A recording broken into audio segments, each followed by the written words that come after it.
दोस्तों सवाल मुझसे बहुत ज़्यादा पूछे जाते हैं कि भाई नया लैपटॉप आपने परचेज़ किया है उसे कॉन्फ़िगर कैसे किया जाए। सो दोस्तों इस वीडियो में मैं आपको बताने वाला हूं कि कैसे आप अपने नए लैपटॉप को कॉन्फ़िगर कर सकते हैं। ये बिल्कुल नया लैपटॉप है, मैं फ़र्स्ट टाइम इसे ऑन करूंगा और धीरे धीरे आपको बताऊंगा कि कैसे कैसे आप इसे कॉन्फ़िगर कर सकते हैं, क्या सेटिंग्स आपको रखनी चाहिए जिससे कि आपका लैपटॉप जो है वो फर्स्ट टाइम में अच्छे से ऑप्टिमाइज़ हो जाए, जिस पर आप काम कर सकें। चलिए अब अपने लैपटॉप को ऑन कर लेते हैं।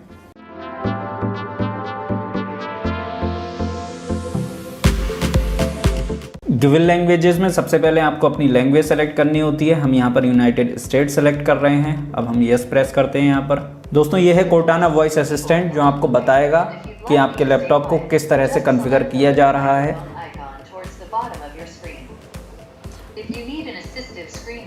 इसके बाद आपको अपनी कंट्री सेलेक्ट करनी है। यहाँ पर मैं कंट्री सेलेक्ट कर लेता हूँ।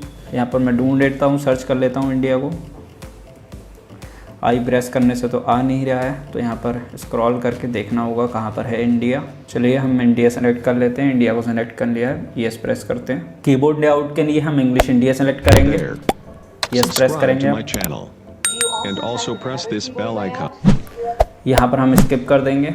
दोस्तों अब ये यहाँ पर इंटरनेट से कनेक्ट करने को पूछ रहा है, तो हम तो यहाँ पर इसे इंटरनेट से अभी कनेक्ट कर नहीं रहे हैं। हम आई डोंट हैव इंटरनेट पर क्लिक करेंगे, तो हम यहाँ पर कनेक्ट नाउ नहीं करेंगे, हम यहाँ पर कंटिन्यू विद लिमिटेड सेटअप करेंगे। इसके बाद ये आ रहा है विंडोज़ 10 का लाइसेंस एग्रीमेंट, तो इसको हमें एक्सेप्ट करना है। यहाँ पर ये इस सिस्टम का नाम पूछ रहा है, तो मैं यहाँ पर अपना सिस्टम का नाम एंटर कर देता हूँ, टेक्निकल ड्रॉप्स। पासवर्ड ये हमसे पूछ रहा है, तो यहाँ पासवर्ड हमको सेलेक्ट करेंगे नहीं, नेक्स्ट कर देते हैं सिंपली। ये कुछ सेटिंग्स हैं जो माइक्रोसॉफ्ट रिकमेंड करता है, इन्हें आप एज इट इज़ रहने दीजिए और इसके बाद में एक्सेप्ट पर क्लिक कर दीजिए। नाउ आपको यस प्रेस करना है। अब यहाँ पर कोर्टाना हमसे कुछ स्पेशल परमिशंस मांग रहा है, तो इसे हम ये परमिशंस नहीं देंगे, हम नॉट नाउ पर क्लिक करेंगे। यहाँ ऐसे करने की कुछ भी ज़रूरत नहीं है। इसके बाद नेक्स्ट क्लिक करेंगे।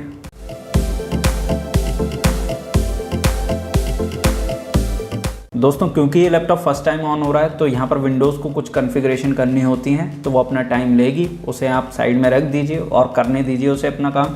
उसके बाद जब फाइनली लैपटॉप रेडी हो जाए उसके बाद आप इसे यूज़ कर सकते हैं। इस बीच में आपको अपने सिस्टम को टर्न ऑफ नहीं करना है। दोस्तों आप देख सकते हैं हमारा लैपटॉप जो है वो बूट हो चुका है। इसके बाद में ये कुछ कॉन्फ़िगरेशन करने के लिए पूछ रहा है, तो वो सब तो हम करेंगे नहीं। इसे सिंपली टास्क मैनेजर में जाके इस प्रोसेस को हम कर देंगे बंद, क्योंकि ये यहाँ से तो बंद हो नहीं रही है। इसे टास्क मैनेजर से बंद कर देते हैं। अब यहाँ पर कुछ और सेटिंग्स करनी होती हैं, वो मैं आपको बताता हूँ। दोस्तों इसके बाद आपको अपने सिस्टम को वाईफाई से कनेक्ट करना है। अगर आपके पास वाईफाई है, नहीं है तो प्लीज़ अरेंज कीजिए, क्योंकि ये सिस्टम के लिए ज़रूरी होता है। वैसे तो मैंने आपको प्रीवियस वीडियो में बता ही दिया था कि अगर आपका लैपटॉप सील पैक है तो कैसे उसकी कॉन्फ़िगरेशन चेक करते हैं, उसके बाद ही सील ब्रेक करें। और फिलहाल तो ये लैपटॉप ऑन हो चुका है, तो इसकी कॉन्फ़िगरेशन कैसे चेक कर सकते हैं वो मैं आपको बताता हूँ। दोस्तों यहाँ पर आपको टास्क मैनेजर में जाना है। टास्क मैनेजर में जाएंगे, जब परफॉर्मेंस टैब में आप जाएंगे और यहाँ पर CPU पर आप क्लिक करेंगे, तो देखेंगे यहाँ पर CPU आपको दिखाई दे रहा है AMD Ryzen 7 4800H with Radeon graphics. Memory पर जब आप क्लिक करेंगे तो देखेंगे यहाँ पर आप 16 GB रैम आपको दिखाई दे रही होगी, तो 16 GB रैम है फ़िलहाल इस सिस्टम में। डिस्क 0 जो है वो है आपकी हार्ड डिस्क ड्राइव, जो 1 TB की हार्ड डिस्क ड्राइव इस लैपटॉप में है।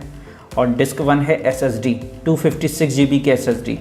256 यहाँ पर G लिखा हुआ है ना, इसका मतलब है 256 GB की SSD है ये। वाईफाई कार्ड, और उसके बाद GPU 0 की बात बताता हूँ मैं। NVIDIA GeForce RTX 2060 graphic card आप यहाँ पर देख पा रहे होंगे। सो दोस्तों फाइनली हम अपने सिस्टम की कॉन्फ़िगरेशन तो चेक कर ही चुके हैं, और ये है इंटीग्रेटेड GPU। अब देख लेते हैं विंडोज़ अपडेट सेटिंग्स। जब फर्स्ट टाइम आप अपने लैपटॉप को कॉन्फ़िगर करेंगे तो आपको विंडोज़ अपडेट करनी पड़ेगी। विंडोज़ अपडेट में चले जाते हैं,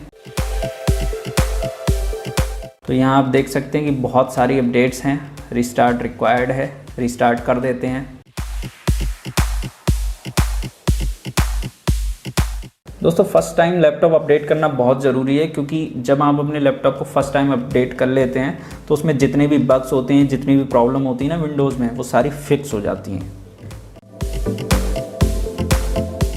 तो अपडेट के टाइम में कई बार आपका सिस्टम रिस्टार्ट भी होगा। मैं समझता हूँ इतना तो आप यूज़ करना जानते ही होंगे, इसमें कोई बड़ी बात तो है नहीं। हमारा सिस्टम रिस्टार्ट हो चुका है, हम फिर से अपडेट में जाते हैं। यहाँ पे टाइप करना है अपडेट। एंटर प्रेस करना है। इसके बाद देखिए आपकी अपडेट्स यहाँ पर डाउनलोड हो रही हैं। तो यहाँ पर प्रॉपरली फर्स्ट टाइम में सिस्टम को कॉन्फ़िगर करते हुए इसे पूरा अपडेट कर लेना है। इसके बाद आपको एक चीज़ और करनी है, हर एक ब्रांड की उसकी रेस्पेक्टिव ऐप होती है। आसूस की रेस्पेक्टिव ऐप है माय आसूस, इसमें आपको जाना है। माय आसूस में चले जाते हैं हम। दोस्तों माय आसूस में जाने के बाद आपको क्या करना है ना, आपको आपके अकाउंट से लॉगिन कर लेना है। मतलब यहाँ पर आपको अपना अकाउंट बना लेना है माय आसूस वाला, और यहाँ पर सारी डिटेल्स वगैरह डाल के जब आप साइन इन कर लेंगे उसके बाद आप इन सारी सर्विसेज को और अच्छे से यूज़ कर पाएंगे। अपने लैपटॉप को आपको रजिस्टर वगैरह करना है। यहाँ देखिए आपकी वारंटी वगैरह दिखाई देगी माय आसूस ऐप में, सीरियल नंबर दे रखा हुआ है लैपटॉप का। तो ये सारी ज़रूरी चीज़ें जो होती हैं ना वो यहाँ दे रखी है। और कोई भी टाइमली अपडेट आएगी, आसूस कोई नई अपडेट लॉन्च करेगा तो वो आपको यहाँ पर अपडेट दिखाई दी जाएगी।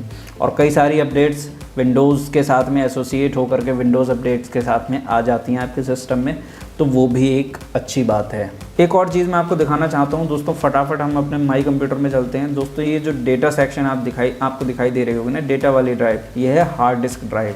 और ये जो OS करके आ रहा है ये है SSD, इसमें विंडोज़ इंस्टॉल्ड है। तो ये हार्ड डिस्क है, ये SSD है। तो यहाँ पर आप क्या कर सकते हो, अगर आपको ज़्यादा पार्टीशन की ज़रूरत पड़ती है तो आप ज़्यादा पार्टीशन बना लीजिए, और अगर आपको ज़्यादा पार्टीशन की ज़रूरत नहीं है तो आप यहाँ पर एक सिंगल ड्राइव रहने दीजिए। और कभी भी अगर आपको फ्यूचर में ज़रूरत पड़ती है अपनी विंडोज़ को रीसेट करने की या विंडोज़ को नया इंस्टॉल करने की, तो आप SSD में ही इंस्टॉल करिए अपनी विंडोज़। अगर आपने वहाँ पर डेटा सेलेक्ट कर दिया, मतलब ये वाली हार्ड डिस्क सेलेक्ट कर ली, तो आपकी जो विंडोज़ है वो तो इंस्टॉल हो जाएगी खैर, लेकिन आपके लैपटॉप में जो भी डेटा है, जो भी सेव होगा हार्ड डिस्क ड्राइव में, वो सारा चला जाएगा। तो इन चीज़ों का आपको ध्यान रखना है। खैर वो काफ़ी बात की बातें हैं, उनके बारे में मैं आपको डिटेल में बताऊंगा। अब दोस्तों यहाँ पर एक चीज़ आपको और देखनी है, OS में हम चलते हैं फटाफट। OS में जब हम जाएंगे तो हम देखेंगे ई सपोर्ट। दोस्तों ये एक ई सपोर्ट फोल्डर जो है ना, इसमें क्या होते हैं, आपके लैपटॉप के सारे ड्राइवर्स रहते हैं, सारे एसेंशियल ड्राइवर्स जो फर्स्ट टाइम में कंपनी ने इंस्टॉल करके आपके लैपटॉप में दिए हैं, वो आपको मिलेंगे इसमें OS सेक्शन में। तो आपको क्या करना है, OS में जाना है, इस ई सपोर्ट फोल्डर को राइट क्लिक करके कॉपी करना है, और कॉपी करने के बाद आपको डेटा में छोड़ देना है इसको ला करके। यानी कि मतलब आपको एक नया फ़ोल्डर क्रिएट करना है, उसके बाद एक नए फ़ोल्डर में आपको इन ड्राइवर्स का बैकअप बनाकर रख लेना है। और मैं आपको रिकमेंड करूँगा कि भाई इस लैपटॉप में आप वो ड्राइवर मत रखिएगा, ड्राइव में आप सेव करके रख सकते हैं, कोई दिक्कत नहीं है, लेकिन बैकअप ज़रूर बना लीजिएगा इन ड्राइवर्स का। कहीं और सिस्टम में भी, किसी और एक्सटर्नल ड्राइव में भी अगर आप बैकअप बना सकते हैं तो वो बहुत मच बेटर रहेगा, क्योंकि फ्यूचर में कभी आपको विंडोज़ रीइंस्टॉल करने की ज़रूरत पड़ेगी तो आपको उन ड्राइवर्स की ज़रूरत फिर से पड़ेगी। तो वो सारा एक नेसेसरी चीज़ है, और यहाँ से आपको वो ड्राइवर्स लेने भी चाहिए, क्योंकि फ़र्स्ट टाइम जब आपका सिस्टम आप टर्न ऑन करते हैं, पूरी तरह से कॉन्फ़िगर करते हैं, तो यहाँ पर जो ई सपोर्ट फोल्डर है वहाँ पर ड्राइवर्स सारे अपडेट हो जाते हैं और बिल्कुल लेटेस्ट ड्राइवर्स रहते हैं। तो उनको अगर आप बैकअप बनाएंगे तो आपको इंटरनेट पर खंगाल लेनी पड़ेंगे अपने लैपटॉप के ड्राइवर्स, एक एक करके फाइल डाउनलोड नहीं करनी पड़ेगी, क्योंकि जो बेस्ट कंपेटेबल ड्राइवर्स होते हैं वो तो कंपनी से इंस्टॉल होकर के आते हैं आपके लैपटॉप के साथ। सो दोस्तों ये हैं वो सारी ज़रूरी सेटिंग्स जो आपको किसी भी लैपटॉप के साथ में करनी चाहिए जब आप उसे नया बाय करें। और उसके बाद में जब ये सेटिंग्स फाइनली हो जाएंगी तब आपका लैपटॉप यूज़ करने के लिए बिल्कुल रेडी रहेगा, और आप इजीली उसमें सारे टास्क कर सकते हैं। टाइम टू टाइम अपडेट्स आती रहेंगी, उन्हें आप अपडेट करते रहिए।